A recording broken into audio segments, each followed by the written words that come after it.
John මැරෙන්න කලින් Sam ගැන අදහසක් ඩීන් එක කියනවා. මොකද ඩීමන්ට සෑම් වගේ අය ගැන මොන හරි ප්ලෑන් එකක් තියෙනවා. ඉතින් අද කතාව ඒ සම්බන්ධ වෙන කතාවක්. කතාව පටන් ගන්නේ ඩීන්ගේ දර්ශනයකින්. එයා තුවක්කුවත් ලෝඩ් කරගෙන කාමරයකට ඇතුල් වෙනවා. පේන විදිහට මේ කාමරේ 4 දෙනෙක් ඉන්නවා. ඩීන් මෙතෙන්ට ඉන්නේ මේක මිනිස්සෙක්ව මරන්න. කරුණා කරලා අහන්න. ඒක මගේ ඇඟ ඇතුලේ නෑ. ඕනි නම් ડોක්ටර්ගෙන් අහන්න. ඉතින් මෙතන ඉන්න එක ගෑනු කෙනෙක් ડોක්ටර් කෙනෙක්. ඒත් එයාට සුව නෑ. මෙයා මේ කියන දේවල්. ඉතින් මේ මිනිස්සයා අඬා කියන්නේ ඒක මගේ ඇඟ ඇතුලේ නෑ. කරුණාකරලා ඔක් කරන්න එපා කියලා. ඒක වුණත් ඩීන් අන්තිමේදී වෙඩි තියනවා. පේන විදිහට දැන්ට මේක සිදුණු දෙයක් නෙමෙයි. මේක අනාගතේ වෙන්න යන දෙයක්. මොකද මේක සෑම් දකින තවත් එක් විෂන් එකක්. ඉතින් ඩීන් බියර් කේස් එක කරන් කාමරේට එද්දි තමයි සෑම් මේ විෂන් එකත් එක්ක බය වෙලා ඉන්නව පෙන්නන්නේ. ඊට පස්සේ අපිට පෙන්නන්නේ සෑම් ඩීන්වත් එක්ක කරගෙන යනවා එයා දැකපු විෂන් එක පස්සේ. විෂන් එකේදී කාමරේ දැකපු පින්තූර දිමු දේවල් වලට අනුව තමයි සෑම් මේ ලොකේෂන් එකට යන පාර කියන්නේ. සෑම්ට මේ විෂන් පේන්නේ කහපාට ඇස් තියෙන ඩීමන් සම්බන්ධ වෙච්ච මොන හරි දෙයක් වෙනකොට විතරයි. ඉතින් ඩීන් අහනවා ඔයා ඩීමන් ගැන මොකුත් දැක්කේ නැද්ද කියලා. පේන විදිහට සෑම් එහෙම දෙයක් දැකලා නැහැ. ඒ වගේම මේ වෙනකොට සෑම් ඩීන්ට කියලා තියෙනවා. එයා තමන්ගේ විෂන් එකේදී අහිංසක මිනිහෙක් මැරුවා කියලා. කොහොමද ඩීන් කියන්නේ මම කෙනෙක්ව මැරුවා නම් ඒකට හොඳ හේතුවක් තියෙන්න ඇති කියලා. ඉතින් මෙහෙම මේ සීන් එක ඉවර වෙලා අපිට පෙන්වන්නේ ඊළඟ දවසේදී. පේන විදිහට මෙයාලා වෙලින්නේ සාමකාමී නගරයකට. ඉතින් මෙයාලා එක මිනිහෙක් ළඟට ගිහිල්ලා එයාලා US මාසල්ලා කියලා එයාට හඳුන්වලා දෙනවා. සෑම් කියන අපි මිනිහෙක් වෙනවා. අවුරුදු 20ක වගේ තරුණ ළමයි. එයාගේ නළලේ පොඩි හීරියමකුත් තිබුණා. ඉතින් මේ කතාවත් එක්ක මේ මිනිස්සයා සෑම් ඩීන් දෙන්න දිලා පොඩ්ඩක් අමුතු විදිහට තමයි බලන්නේ. හැබැයි මෙයාගේ අතේ තියෙන පච්චයක් දැකපු ඩීන් පොඩි කතාවක් ඇදලා අරගෙන වැඩේ ගන්නට ෂේප් කර ගන්නවා. ඩුනේ ටනර් කියලා කොල්ලෙක් ඉන්නවා. එයාට ඔයා කියපු විදිහේ කීමක් තියෙනවා නළලේ. හැබැයි මම එයාව දන්නවා. එයා හොඳ ළමයි. ඉතින් මේ වෙක්ක ඊට පස්සේ ඩීන් කරන්නේ මේ මිනිස්සෙකින් ඩුනේ කියනගෙන ඉන්න දන හගන්නේ. මෙහෙම පොඩ්ඩක් ඇවිදිද්දි තමයි සෑම්ට හමු වෙන්නේ ලයිට් කනුවක කොටලා තියෙන ක්‍රෝටෝන් කියලා වචනයක්. ඩීන්ට මේ වචනේ කිසි තේරුමක් නැහැ. ඒ සෑම් කියනවා රෝනොක් කියලා ඇමරිකාවේ මුල් ඉංග්‍රීසි ජනාවාසයක් තිබිලා තියෙනවා. ඒත් එක රැයකින් ඒ ප්‍රදේශයේ ඉඳපු සියලු දෙනාම එකපාරටම අතුරුදහන් වෙලා තියෙනවා. අන්තිමේට එතනින් හමු වෙලා තියෙන මේ ක්‍රෝටෝන් කියන වචනේ. ඉතින් මේ දේවල් එක සෑම් යෝජනා කරන්නේ අපි බොබීගෙන් හරි එලන්ගෙන් හරි කාගෙන් හරි උදව් ගන්න ඕනේ කියලා. හැබැයි පොඩි වෙලාවකින් තමයි මේ දෙන දැනගන්නේ මේ ටවුන් එකේ සිග්නල් නැහැ කියලා. ඒක ගිහිල්ලා බලනවා ළඟ තියෙන ෆෝන් බූත් එකකට. පේන විදිහට ඒව වැඩ කරන්නේත් නැහැ. ඉතින් දැන් කරන්න වෙන දේකුත් ඇති එකේ සෑම් සහ ඩීන් දෙන්නත් එක යන්නේ ඩූන් ටනගේ ගෙදර හොයාගෙන. කොහොමද මෙතන ඩූන් නැහැ. මෙයාට හමු වෙන්නේ එයාගේ සහෝදරයව. ඉතින් ඩීන් එයාලව US මාසල්ලා කියන අල්නල් දීලා ඩූන් ගැන විස්තර අහනවා. ඉතින් මෙයා කියන්නේ ඩූන් ට්‍රිප් එකක් ගියා කියලා. ඒ වගේම දැන්ට ගෙදර ඉන්නේ එයාගේ දෙමාපියන් විතරයි කියලා. මිල්මිද්දි මෙතෙන්ට එයාගේ තාත්තත් එනවා. ආයෙම ඩීන් එයාගේ තාත්තටත් එයාලව වඳුන්නල් දීලා එයාගෙන් ප්‍රශ්න අහනවා. මෙයාත් කියන්නේ ඩූන් ට්‍රිප් එකක් ගියා කියලා. හැබැයි මෙයා කියන්නේ එයාගේ වයිෆ් ගෙදර නැහැ කියලා. ඉතින් මේ කොල්ලයි එයාගේ තාත්තයි කියන දේවල් ටිකක් පරස්පර විරෝධී. ඉතින් මේ විස්තර අරන් සෑම් ඩීන් දෙන්න මේ ගෙදරින් පිටත් වෙන හැදුවත් මේ තාත්තයි පුතයි දීපු උත්තර හින්දා මෙයාලා දෙන්නට ටිකක් සැකේ දෙනවා. ඉතින් මෙයාලා දෙන්න මෙතනින් පිටත් වෙලා යන්නේ නැතුව ඩියවට සෝදින් කරන්න ගන්නවා. මෙහෙම තමයි මෙයාලට පේන්නේ මේ තාත්තයි පුතයි දෙන්න. අම්මගේ අම්මව පුතෝ ගැට ගහලා කියලා. ඉතින් මෙතන වෙන දේ මෙයාලට හිතා ගන්න බෑ. මොකද මෙයාගේ පුතා එයාගේ අත කපලා ඉනලේ එයාගේ අම්මගෙන් ගෙදෙන තුවාලකට වට්ටනවා. ඉතින් මේකත් එක තවදුරටත් බලාගෙන ඉන්න බැරි සෑම් සහ ඩීන් දෙන්න තුවා පුතේ එකක් දික් කරගෙන ගේ ඇතුළට කඩාගෙන පයින්නවා. ඉතින් මෙයාලා දෙන ගේ ඇතුළට පයින්නවත් එක්කම මේ කොල්ලගේ තාත්තා පීහක් දික් කරගෙන එයාලගේ දිහාට එනවා. සෑම් වෙඩි කිව්වේ නැතත් ඩීන් නම් කෙලින්ම වෙඩි තියලා දානවා. ඉතින් මේක මෙතන ඉන්න පොල්ල පැනලා යනවා. කොහොමද සෑම්ටන් ඩීන්ට වගේ වෙඩි තියන්න බෑ. ඉතින් එයා යන දිහා බලාගෙන ඉන්න එක විතරයි කරන්නේ. මෙතන මේ සීන් එක ඉවර වෙලා ඊළඟ සීන් එක පටන් ගන්න සෑම් සහ ඩීන් දෙන්න මැරුණු කෙනාගේ බොඩි එකත් වාහනේට දාගෙන මෙතනින්ද අම්මවන් බේරගෙන එනවා රෝහලක් වගේ දැනකට. කොහොමද ඩීන් මේක තුල් දෙන්නේ මිනිහෙකුත් කරවාගෙන. ඉතින් ඩීන් කියනවා මෙයාවට පහර දෙන්න අප නිසා මං යාර වෙඩි තිබෝ කියලා. කොහොමද ඩී එයා US මාසල් කෙනෙක් විදිහට හඳුන්වලා දෙන්න නිසා මෙතෙන්දි ලොකු ප්‍රශ්නයක් වෙන්නේ නැහැ. ඊළඟට පෙන්නන්නේ සෑම් සහ ඩීන් දෙන්න බේරගත්ත මේ කාන්තාව ડોක්ටර් එක්ක අඩුණ දේවල් කියන එක.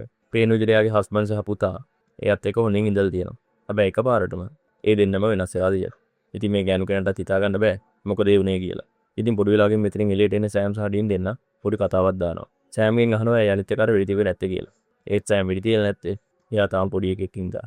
කොහොමද ඩීන් නම් හිතන්නේ මේක මොකක්ද ඩීමන් ඇටැක් එකක් කියලා. ඒත් ඒ ගැන කිසිම සාක්ෂියක් හම්බ වෙන්නේ නැති නිසා තාම දන්නේ නැහැ මේ ටවුන් එකේ මොනවද හරි හිතමු වෙන්නේ කියලා.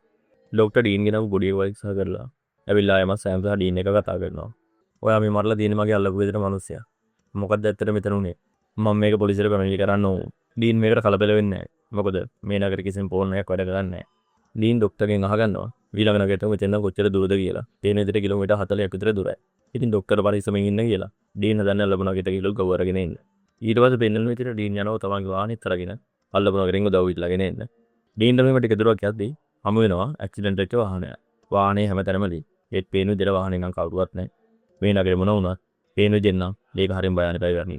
මේ අතර අපිට පෙන්නනවා සෑම් සහ ඩොක්ටර් ලී මැන්නු මිනිස්සෙකුගේ බොඩි එක පරීක්ෂා කරනවා. ඩොක්ටර් කියන විදිහට මේක මොකක් හරි වෛරස් එකක්. ඒත් මේක එයා කවදාවත් දැකපු දි වෛරස් එකක් නන් නෙවෙයි. මොකද මෙයාගේ දේවල් තිබිලා. ඩොක්ටර් හමු වෙන්නේ සල්ප. සෑම්ටත් මේක ටිකක් පුදුමයි. මොකද සල්ප සම්බන්ධ වෙන්නේ ඩීමන් කේස් වලදී විතරයි. මේ අතර ඩීන් දිගටම වාහනේ ඩ්‍රයිව් කරගෙන යනවා.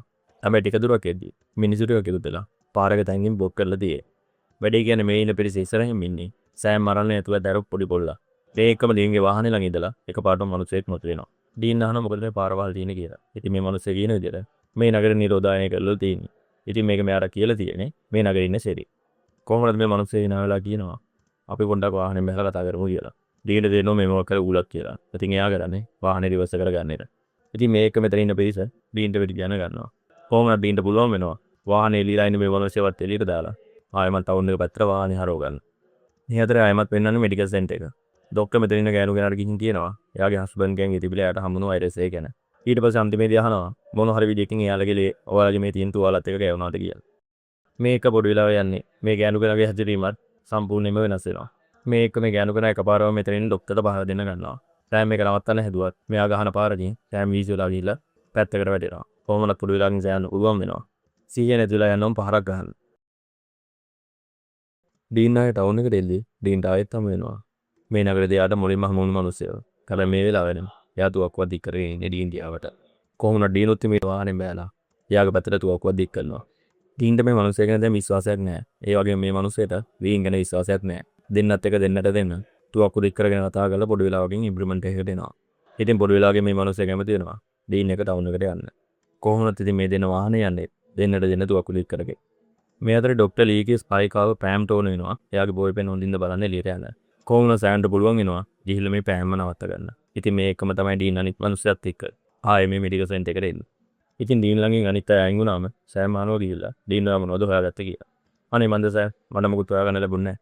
මෙයා තමයි මට හමුුනේ එක මිනිස්සයා. ඔයා මොනවද හොයාගත්තද? ඩීන් ඩොක්ටර් කියන විදිහට මේක වෛරස් එකක්. ආසාදනය වුණ කෙනෙක් ලේ ගෑනුත් තමයි මේක පැතිරෙන්නේ. හැබැයි මේ වෛරස් එක හැදෙන ඔය ගෑන්ගේ සල්ප ඉතුරුලා තියෙනවා. ඉතින් මේ විදිහට මේ කේස් එකට ඩීමන් කෙනෙක්ගේ සම්බන්ධයක් තියෙන නිසා තමයි සෑම්ට මුලින්ම මේක ගැන රිසන් එකක් ලැකතේ. මේ මිත් බොඩු වෙලා වගේ ඩීන් එක කරගෙන ආපු මිනිස්සයා මේ දෙන්නට ඒ පැත්තට එන කියලා කතා කරනවා. ඩීන් එක ආවගෙන නගනම තමයි මාක්. මාක් කියනවා අපි මේ ගෑනු කෙනාගෙන බලා ගන්න ඕනේ. මොකද මේ වෛරස් එක ආසාදනය වීම පැතිරෙන්නේ නැහැ. මේ අය ශක්තිමත් වෙනවා කියලා. පේන විදිහට ඩීන් සහ මේ මාක් කියන කෙනා සූදානම් වෙන්නේ මේ ගෑනු කෙනාම මරලා දාන්න. ඉතින් ඊට කලින් සෑම් අහනවා ડોක්ටර් මේකට මොකක් හරි ප්‍රතිකාරයක් කියනවද කියලා. ඒත් පේන විදිහට ડોක්ටර් මේක මොකද්ද කියලාවත් දන්නේ නැහැ. කොහොමද මාක් මේ ගෑනු කෙනාට වෙඩි තියන්න හැදුවා. එයා මාක් ගැසල් වාසෙක් ඉඳලා. එයාට මේ වැඩේ කරගන්න බෑ. ඉතින් ඩීන්ට කෙලින්ම එළමේ ගෑනු කෙනාට වෙඩි තියලා දාන එක. ඒ සීන් එකේ පස්සේ අපිට පෙන්නන්නේ නැහැ.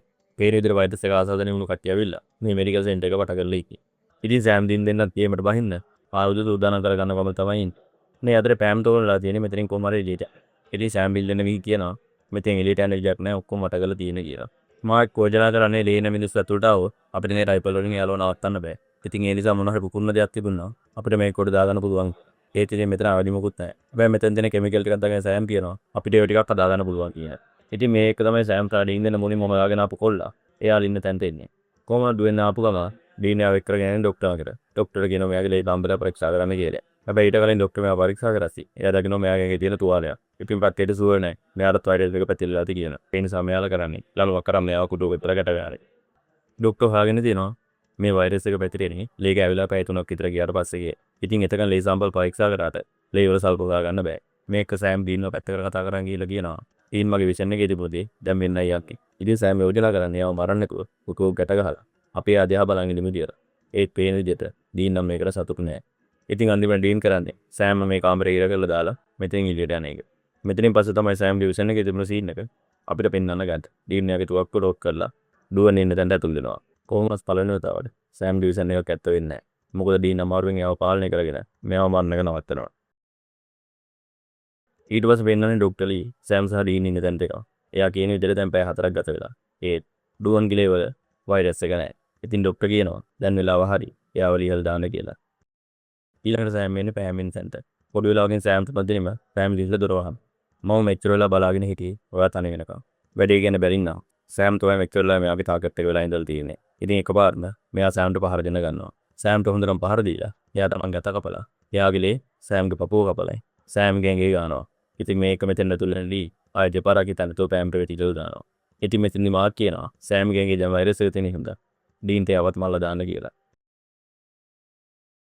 ඊළඟ සීන් එක අපිට පෙන්වන විදිහට මෙතනින් හැමෝටම ඕනේ සෑම් මැරෙනවා දකින්න. කොහොමද ඩීන් කැමති නැහැ තමන්ගේ සහෝදරයව මරන්න.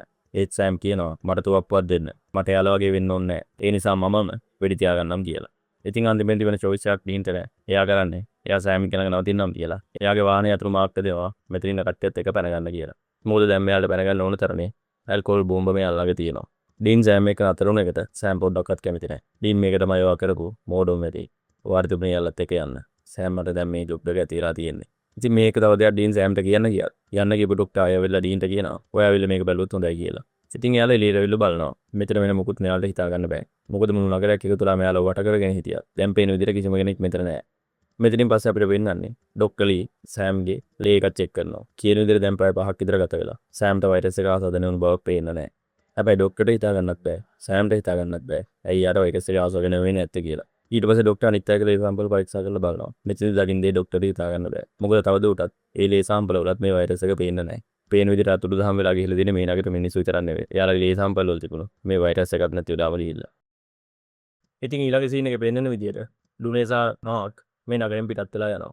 මොකද තවද උටත් එයාලට මේ නගරේ ඉන්න ඕනේ නැහැ. ඩොක්ටර්ටත් එයාලත් එක්ක යන කතා කරත් ඩොක්ටර් මෙතනම නවතිනවා.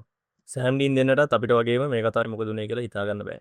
මොකද මේ නගරේ ඉඳපු මිනිස්සු වෙන කිසිම සලකුණක් නැහැ. මෙතනින් පස්සේ අපිට පෙන්වනවා පොඩි වෙලාවකින් මාක් එයාගේ වාහනේ පැත්තකට කරලා නවත්තනවා. ඩූනේ කියනවා එයාට කෝල් එකක් ගන්න ඕනේ කියලා. හැබැයි ආ ෆෝන් එකක් වෙනකොට අතර ගන්න පිහියක්. හිතා ගන්න බැරි විදියට මෙයා එකපාර මාක්ගේ බෙල්ල කපලා ඒ එන ලේ වලින් මෙයා ගාතේ තියෙන කුසලානියක් පුරවනවා. පේන විදියට මෙක් වෙලා මේ ඉඳපු ඩූනේ කියන්නේ ඩීමන් කෙනෙක්. එයා කෝල් එක අරන් කියනවා සර් අපි හිතපු විදියටම වින්චෙස්ටර් පොල්ලෝ දෙන්නට මේකෙන් බලපෑමක් උනේ නැහැ. ඒ නිසා අපි හිතපු විදිය හරි. එතකොට මේක තමයි මේ සිදුවුණු දේවල් වලට හේතුව. මොකද කහපාටස් තියෙන ඩීමන්ට ඕන වෙලා තියෙනවා. එයාගේ මොනවා හරි ප්ලෑන් එකකට සෑම් සහඩීන් දෙන්නව ටෙස්ට් කරන්න. ඇත්තටම මේ ඩීමන්ස්ලගේ ප්ලෑන් මොනවද කියලා ඔයාලට ඉස්සරහ කතාව වලින් බලා ගන්න පුළුවන් වෙයි. ඊළඟට පෙන්වන විදියට සෑම් සහඩීන් දෙන්න තමන්ගේ වාහනේ පොඩ්ඩක් පැත්තකින් නවත්තලා බියර් එකක් බොන ගමන් ඉන්නේ. සෑම් අහනවා ඔයා ඊරය මට මොනවද කියන්න හැදුවේ කියලා. මට ඒක කියන්න විදියක් නැහැ සෑම්. මම පොරොන්දු වුණා. ඉතින් සෑම් අහනවා කාටද කියලා. හරි කමන්නේ ඕන දෙයක් කියලා ඩීන් ඇත්තම කියන තමයි යන්නේ. සෑම් තාත්තා මැරෙන්න කලින් මට ඔයා ගැන දෙයක් කිව්වා. ඉතින් අද කතාව ඉවර වෙන්නේ මේ දේ එක සෑම් තරහින් ඉද්දී. ඊළඟ කතාවෙන් බලමු මොකද්ද මේ ජෝන් මැරෙන්න කලින් සෑම් ගැන ඩීන්ට කියපු රහස කියලා. ඉතින් ගිහිල්ලා එන්න සුබ දවසක් ඔයාලට.